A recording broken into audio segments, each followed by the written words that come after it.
Response to months of continuous attacks from the regime in Iran against the State of Israel.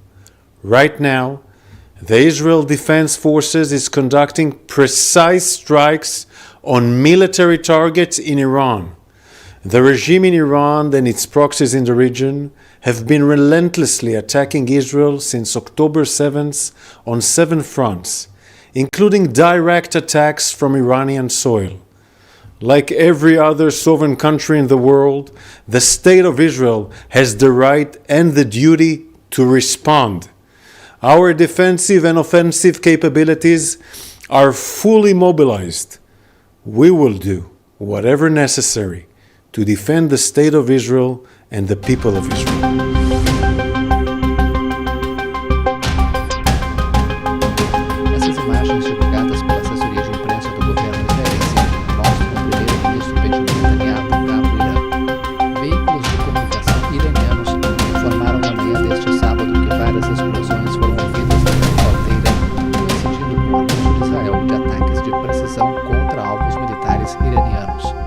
A televisão estatal do Irã assinalou que pelo menos 6 detonações foram ouvidas.